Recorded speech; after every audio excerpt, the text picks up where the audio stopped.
તેજસ શાહ જોડાઈ ગયા છે। તેજસજી સ્વાગત, વેરી ગુડ મોર્નિંગ। ગઈકાલે આપણે બજેટ નિમિત્તે પણ મળ્યા હતા, પરંતુ ત્યારબાદ એક મોટો ફોલ આપણને નિફ્ટીની અંદર આવતો દેખાયો। જે એસટીટીની જાહેરાત આવી એના બાદ થોડીક ઉથલપાથલ થઈ, પરંતુ દિવસના અંતે આપણને એક મોટો ઘટાડો જોવા મળ્યો। ત્યાંથી અત્યારે આપણે થોડીક રિકવરીનો પ્રયાસ ચાલી રહ્યો છે।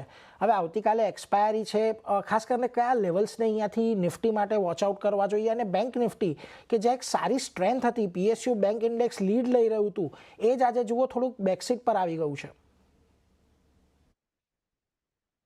ગુડ મોર્નિંગ નીરજજી અને તમામ દર્શકોને મારા નમસ્કાર। નિફ્ટીની આપણે વાત કરીએ તો નિફ્ટીમાં આપણે જોયું કે ગઈકાલે 200 દિવસની જે મૂવિંગ એવરેજ હતી એની નીચે એક ડિસિઝિવલી ક્લોઝ આવ્યું હતું। છેલ્લા આપણે જે ઘટાડો આવ્યો હતો એમાં છેલ્લા 4-5 દિવસથી નિફ્ટી છે 200 દિવસની મૂવિંગ એવરેજને રિસ્પેક્ટ કરીને બાઉન્સ કરી રહ્યું હતું, પણ કાલના દિવસમાં એ લેવલ બી બ્રેક કરી નાખ્યું છે 25,150નું, અને ડિસિઝિવલી સાયકોલોજીકલ સપોર્ટ 25,000ની નીચે બી બંધ છે। તો હવે જે સ્ટ્રક્ચર છે એકદમ વીક થઈ ગયું છે। Cell on rise should be the strategy.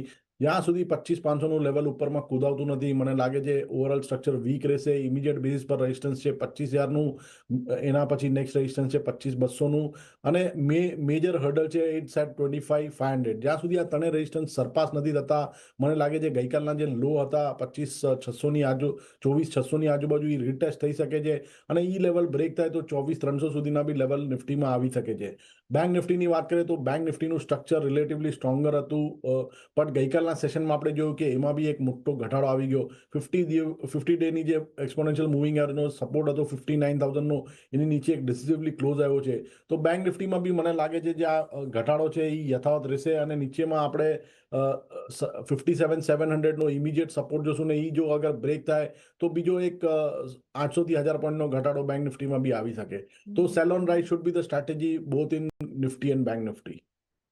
માર્કેટનું structure થોડુંક નબળું થયું છે, એટલે હવે ખાસ કરીને સેલ ઓન રાઇઝની રણનીતિ તમારે અહીંયાથી અપનાવવાની છે।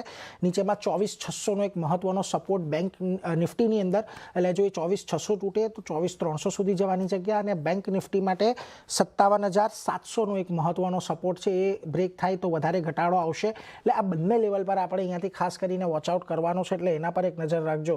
પરંતુ હવે આજે